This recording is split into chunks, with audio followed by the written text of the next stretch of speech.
کے ہاتھ میت کے پیٹ کے اوپر رکھنا یہ کفار کا طریقہ ہے، اس سے منع کیا گیا ہے۔ تو لہٰذا میت کے ہاتھوں کو، میت کے بازوؤں کو بالکل سیدھا اس کے پہلوؤں میں رکھے جائیں گے، میت کے پیٹ کے اوپر نہیں رکھے جائیں گے، اس سے منع کیا گیا ہے۔ کہ ایک سوال تھا جو رہ گیا تھا کل، تو آج اس کا جواب دے رہا ہوں۔ اس کے بعد پھر بات آتی ہے کہ جس وقت میت کو کفن پہنا دیا جاتا ہے تو اس کے اوپر دو طرح کی علامات ظاہر ہوتی ہیں۔ جس وقت اس کو غسل دیا جاتا ہے، کفن پہنایا جاتا ہے، تو میت کے لبوں کے اوپر مسکراہٹ آ جاتی ہے۔ وہ مسکراہٹ اللہ کی رحمت کی علامت ہوتی ہے۔ اللہ تعالیٰ بخشش کا اعلان فرماتا ہے، بندے کے لیے رحمت ہو جاتی ہے، اس کے لبوں پہ مسکراہٹ آ جاتی ہے۔ کفن پہنانے والا، غسل دینے والا اگر ایسی کوئی بات دیکھتا ہے تو اس کا ذکر لوگوں کے ساتھ کرے۔ بسا اوقات ایسا ہو جاتا ہے کہ چہرہ بدل جاتا ہے اور اس کی رنگت کالی ہو جاتی ہے، یا پھر اس کے اندر اور کوئی تبدیلی یا بدبو آتی ہے۔ اس طرح کی اگر کوئی شے ظاہر ہو جو عیب والی ہے، اس کا ذکر کسی کے ساتھ بھی نہ کرے۔ اس کے بعد پھر میت کی جس وقت کیفیت بدلتی ہے، اس کے چہرے پہ مسکراہٹ آ جاتی ہے، اس کے چہرے کے اوپر رونق بڑھ جاتی ہے، تو پھر یہاں پر ایک بات آتی ہے کہ میت کا اگر کوئی آدمی بوسہ لینا چاہے تو کیا میت کا بوسہ لیا جا سکتا ہے؟ سامعین محترم، بالکل میت کا اگر کوئی بوسہ لینا چاہے تو وہ لے سکتا ہے، اس لیے کہ حضرت سیدنا صدیق اکبر رضی اللہ تعالیٰ عنہ آپ کو جب خبر ملی حضور علیہ السلام کے وصال کی، جس وقت حضور کا وصال ہوا تو حضرت ابو بکر حضور کے قریب نہ تھے، آپ کو خبر ملتی ہے، حضرت صدیق اکبر تشریف لاتے ہیں، تو حضرت سیدنا صدیق اکبر نے جھک کر حضور علیہ السلام کی پیشانی کے اوپر آپ نے بوسہ دیا۔ تو اس سے پتہ چلتا ہے بعد از وصال اگر کسی کی پیشانی کے اوپر بوسہ لینا چاہے تو اس کی پیشانی کے اوپر بوسہ لیا جا سکتا ہے۔ اللہ تعالیٰ اس کے چہرے کو جو رونق بخشتا ہے، اس کے لبوں پہ مسکراہٹ آتی ہے، خدا کی رحمت کی یہ علامت ہے، تو اس کے جو کوئی پیشانی کے اوپر بوسہ لینا چاہے تو اس کی پیشانی کے اوپر وہ بوسہ لے سکتا ہے۔ اس کے بعد پھر سامعین محترم اسی جگہ کے اوپر کہ انسان اس کے لیے اچھی بات کرے، میت کے لیے اچھی بات کرے، اچھی گفتگو کرے، اچھی گفتگو کرے گا اسی کے مطابق اس کا فیصلہ ہوگا۔ حضور کی بارگاہ کے اندر ایک شخص نے کہا کہ ایک شخص کے بارے میں ذکر ہوا کہ اس کے جنازہ تھا، پڑا تھا، تو کسی نے اس کے لیے اچھی بات کہی، حضور نے ارشاد فرمایا کہ واجب ہو گئی۔ پھر اس نے کسی نے اس کے بارے میں بری بات کہی، حضور نے فرمایا کہ واجب ہو گئی۔ تو حضرت فاروق اعظم رضی اللہ تعالیٰ عنہ قریب بیٹھے تھے، عرض کی یا رسول اللہ، جس نے میت کے لیے اچھی بات کی آپ نے اس کے لیے بھی کہا کہ واجب ہو گئی، جس نے میت کے لیے بری بات کی آپ نے اس کے لیے بھی کہا کہ واجب ہو گئی۔ حضور نے ارشاد فرمایا جس نے کسی میت کے بارے میں اچھی گواہی دی اللہ اس کے اوپر جنت کو واجب کر دیتا ہے، اور جو کسی کے اوپر بری بات کرتا ہے اللہ اس کے اوپر دوزخ کو واجب کر دیتا ہے۔ آپ نے یہ ارشاد فرمایا کہ آسمان کے اوپر اللہ کے گواہ فرشتے ہیں اور اس زمین کے اوپر اللہ کے گواہ انسان ہے۔ انسان جس طرح کی گواہی ڈالتے ہیں اللہ اس طرح کا فیصلہ کر دیتا ہے۔ تو آپ نے فرمایا کہ اچھی اپنے مردوں کو برا بلا مت کہو، ان کے لیے اچھی گفتگو کرو، جس طرح کی گفتگو بندہ کرتا ہے اس طرح کی اس کے اوپر واجب ہو جاتی ہے۔ اچھی گفتگو کرے گا جنت واجب، بری گفتگو کرے گا تو جہنم واجب ہو جاتی ہے۔ تو سامعین محترم ہم یہ دیکھتے ہیں تو ہمیں یہ بات پتہ چلتی ہے صحابہ کرام کی زندگی سے، جس وقت حضرت سیدنا صدیق اکبر رضی اللہ تعالیٰ عنہ تشریف لائے، آپ نے حضور کی پیشانی کے اوپر بوسہ دیا تو حضرت صدیق اکبر نے کون سے کلمات پڑھے؟ آپ نے یہ کہا کہ آقا یا رسول اللہ صلی اللہ علیہ وسلم، آپ کی زندگی بھی پاک تھی اور آپ کی وفات بھی پاک ہے۔ آقا یا رسول اللہ، نہ آپ کی زندگی جیسی کسی کی زندگی، نہ آپ کی وفات جیسی کسی کی وفات۔ اب اللہ آپ کے اوپر دو موتیں وارد نہیں کرے گا۔ ایک وصال کا وقت تھا جو آپ کے اوپر آیا، اب اس کے اوپر کوئی بھی دوسری موت کا وقت نہیں آئے گا۔ اللہ آپ کو ابدی زندگی عطا کر دی ہے۔ ان لفظوں کے ساتھ حضرت صدیق اکبر نے کریم آقا علیہ السلام کی بارگاہ میں نعت کہی۔ دوستو پھر اب آگے چلتے ہیں تو ہم دیکھتے ہیں جس وقت حضرت صدیق اکبر کا وصال ہوا، حضرت صدیق اکبر اپنی چارپائی پہ تھے، حضرت شیر خدا تشریف لائے، حضرت علی کی آنکھوں کے اندر آنسو تھے، حضرت ابو بکر کے جنازے پہ آتے ہیں اور آ کر یہ لفظ بولتے ہیں کہ اے ابو بکر، آپ اس امت کے اندر سب سے عرفہ والا ہیں، آپ جیسا ایمان کسی کا نہیں، آپ جیسی سخاوت کسی کی نہیں، آپ جیسی عبادت کسی کی نہیں، آپ جیسا مجاہدہ کسی کا نہیں۔ حضرت علی نے کافی لمبی گفتگو کی جس کا میں نے آپ کو خلاصہ سنایا ہے۔ اور جس وقت حضرت عمر کا وصال ہوا، حضرت فاروق اعظم رضی اللہ تعالیٰ عنہ کا جنازہ تھا، آپ چارپائی پہ تھے، حضرت علی تشریف لائے، حضرت علی نے کن لفظوں کے ساتھ حضرت فاروق اعظم کی تعریف کی۔ حضرت علی کہتے ہیں اے میرے پروردگار عالم، میں تیری بارگاہ میں یہ عرض کرتا ہوں میرا نامہ اعمال اس شخص جیسا کر دے جو اس وقت کفن کے اندر لپٹا ہوا پڑا ہے۔ میں یہ چاہتا ہوں، میں یہ پسند کرتا ہوں کہ میرا نامہ اعمال اس جیسا ہو جائے جو اس وقت کفن کے اندر لپٹا ہے۔ اور کفن کے اندر کون لپٹا تھا؟ حضرت سیدنا فاروق اعظم رضی اللہ تعالیٰ لپٹے ہیں۔ حضرت شیر خدا یہ دعا کر رہے ہیں، کتنا اونچا حضرت فاروق اعظم کا نامہ اعمال ہوگا کہ علی بھی کہہ رہے ہیں کہ مولا اس جیسا نامہ اعمال مجھے عطا کر دے۔ سامعین محترم، اس لیے ایک مسلمان کا حق بنتا ہے کہ مسلمان کے لیے اچھے الفاظ استعمال کرے، اس کی نیکی کا ذکر کرے، جو زندگی کے اندر اس نے اچھے اخلاق کیے ہیں اس کے اوپر گفتگو کرے۔ جیسی گفتگو کرے گا اسی طرح کا خالق کائنات جو ہے وہ فیصلہ فرما دے گا۔ پھر میرے دوستو، اس کے بعد پھر باری آتی ہے جنازے کو لے کر چلنے کی۔ جنازہ جس وقت لے کر چلنا ہے تو اس چیز کا خیال رہے کہ وہ زوال کا وقت نہیں ہونا چاہیے۔ زوال کے وقت دن کے اندر 3 آتے ہیں، ایک ابھی جب فجر کا وقت ختم ہوگا تو 20 منٹ کے لیے زوال کا وقت آئے گا، ایک دن میں 11:15 بجے 11:20 پہ زوال کا وقت شروع ہوگا، یہ 40 منٹ تک رہے گا، اور ایک مغرب کی اذان سے 20 منٹ پہلے یہ زوال کا وقت ہے۔ 3 وقت زوال کے ہیں۔ جس وقت گھر سے جنازہ لے کے چلنا ہے اس وقت اس چیز کا خیال رہے کہ زوال کا وقت نہ ہو۔ زوال کے وقت کے اوپر نماز جنازہ کی ادائیگی کراہت جو ہے وہ اس کے اوپر لکھی گئی ہے، تو لہذا اس بات کے اوپر اہتمام کیا جائے کہ زوال کے وقت کے اوپر نہیں نکلنا۔ اور پھر جنازے کی اطلاع کرنا، جنازے کے بارے میں یہ کہنا کہ اطلاع دینا لوگوں کو، یہ بھی حضور نبی کریم صلی اللہ علیہ وسلم کی سنت مبارکہ سے ہمیں ملتا ہے کہ ایک جو ہے وہ عورت اس دنیا سے چلی گئی تو حضور نبی کریم صلی اللہ علیہ وسلم نے، آپ تیمارداری کے لیے تشریف لے گئے تھے، تو آپ نے فرمایا کہ اگر یہ اس دنیا سے جاتی ہے تو مجھے اطلاع کرنا اس بات کی، تو میں آؤں گا، میں اس کی نماز جنازہ پڑھاؤں گا۔ میری نماز جنازہ پڑھانا اللہ اس کے لیے رحمت کا سبب بنا دے گا۔ لیکن جس وقت اس کا وصال ہوا تو وہ رات کا وقت تھا، صحابہ نے رات کے وقت حضور کی بارگاہ میں اطلاع کرنا مناسب نہ سمجھی، اس لیے کہ رات کا وقت بھی تھا، حضور کے آرام کا بھی وقت تھا، اور اس کے بعد پھر منافقوں کا اور یہودیوں کا حملے کا خطرہ ہر وقت لگا رہتا تھا، تو صحابہ نے خود ہی جنازہ پڑھ کے اس عورت کو دفنا دیا۔ تو حضور کی بارگاہ میں صبح کو عرض کی گئی، حضور نے ارشاد فرمایا کہ تم نے مجھے اس کے جنازے کی اطلاع کیوں نہیں کی؟ پھر حضور اس کی قبر پر تشریف لے گئے، قبر پہ کھڑے ہو کر آپ نے نماز جنازہ کی ادائیگی فرمائی۔ تو یہ اطلاع کرنا، اطلاع دینا، یہ بھی ہمیں حضور نبی کریم صلی اللہ علیہ وسلم کی سنت مبارکہ سے ملتا ہے۔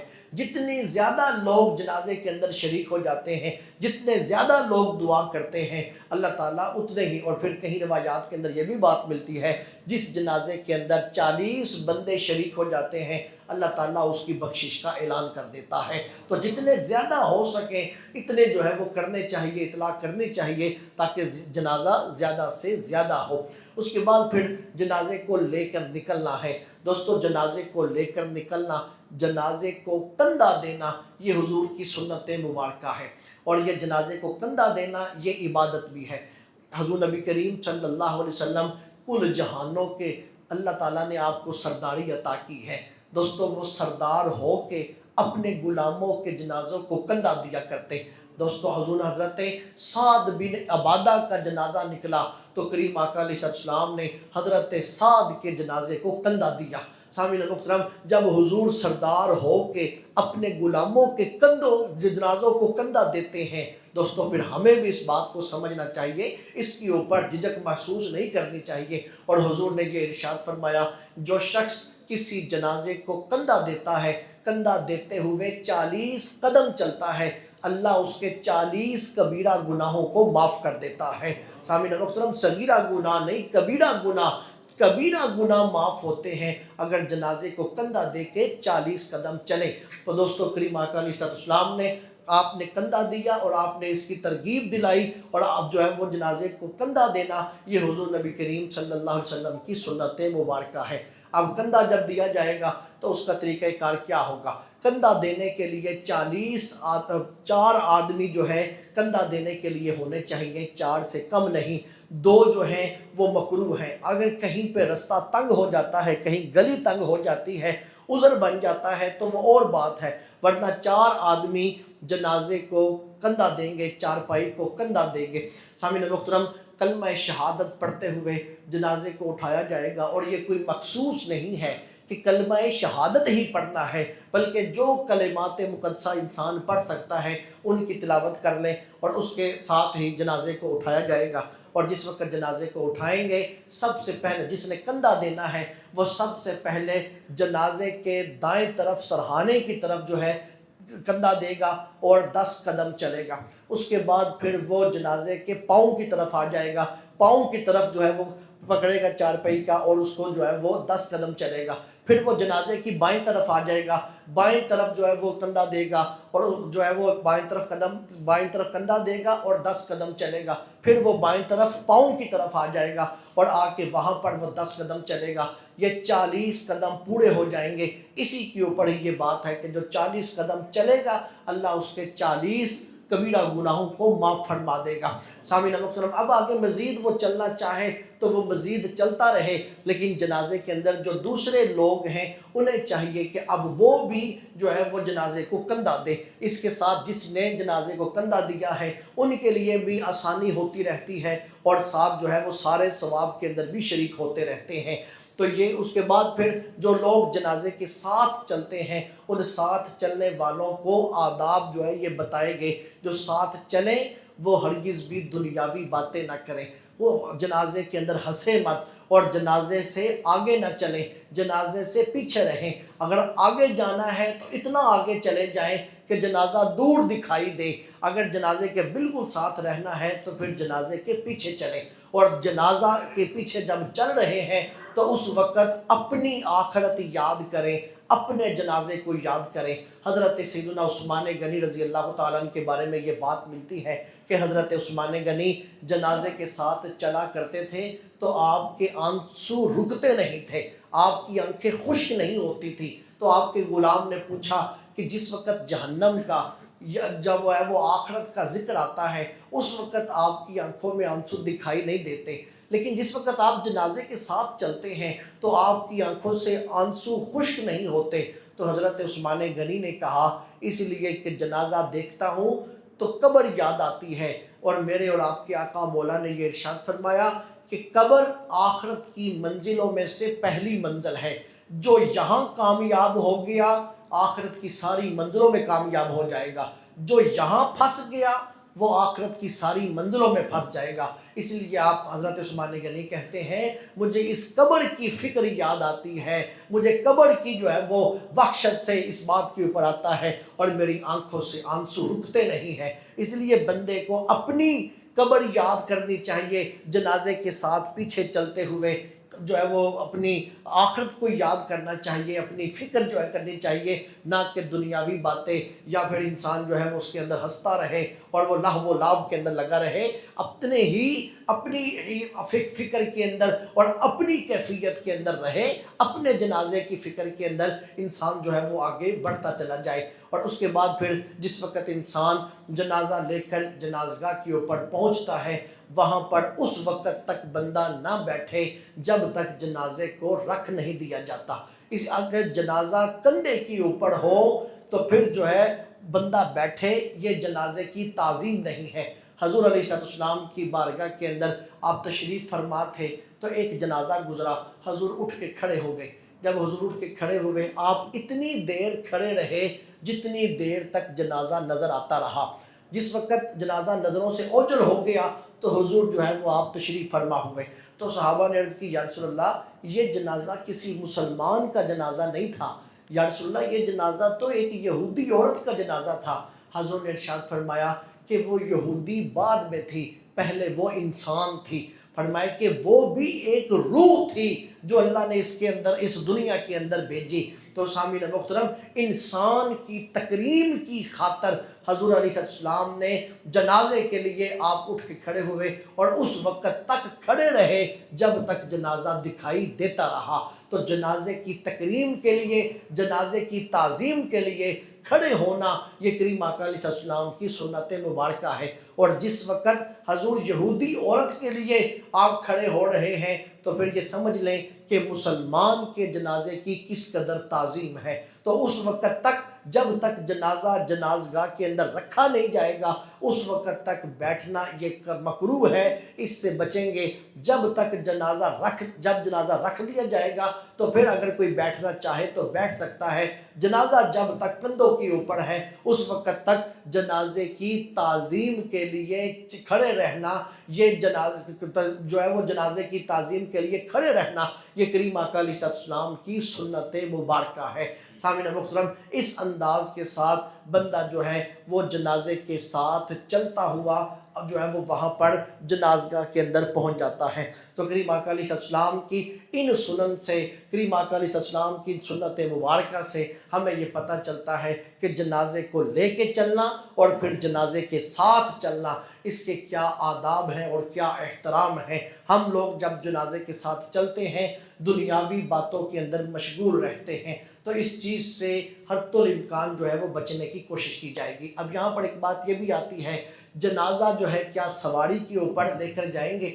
سامعین محترم، جنازہ سواری کے اوپر لے کے جانا مکروہ ہے، لیکن اس وقت اگر جنازگاہ بہت دور ہو تو پھر اس کے لیے سواری کا انتظام کیا جا سکتا ہے. لیکن اگر جنازگاہ قریب ہو تو پھر کندھا دے کر جنازے کو کندھے پہ لے کے جانا یہ حضور کی سنت ہے. اور جنازے کو اس طرح نہیں اٹھانا کہ جس طرح جو ہے وہ سامان اٹھایا جاتا ہے، بلکہ جنازے کو اپنے کندھے کے اوپر رکھتے ہوئے اس انداز کے ساتھ کہ اس کی تعظیم رہے. اور پھر ایک بات یہ ہمارے ہاں بڑی مشہور ہے کہ عورت کے جنازے کو کوئی غیر محرم ہاتھ نہ لگائے کہ یہ عورت کا جنازہ ہے. سامعین محترم، عورت کے جسم کو ہاتھ لگانا یہ ممنوع ہے، لیکن چارپائی کو ہاتھ لگانا یہ ممنوع نہیں ہے. عورت کے جنازے کو اسی طرح کندھا دیا جا سکتا ہے جس طرح مرد کے جنازے کو کندھا دیا جائے گا، اس لیے کہ جسم کو ہاتھ نہیں لگتا، چارپائی کو ہاتھ لگتا ہے. اور عورت کی جنازے کی چارپائی کو ہاتھ لگانا جو ہے، جنازے کو ہاتھ لگانا یہ جائز ہے. اس کے اندر یہ کوئی بات نہیں کہ یہ عورت کا جنازہ ہے تو کوئی مرد ہاتھ نہ لگائے. چارپائی کو ہاتھ لگانا ہے جو ہے وہ چارپائی کو ہاتھ لگانا ممنوع نہیں ہے، جسم کو ہاتھ لگانا ممنوع ہے. یہ چند ایک باتیں تھی، کل انشاءاللہ نماز جنازہ پہ گفتگو کریں گے. اللہ سمجھنے کی عمل کی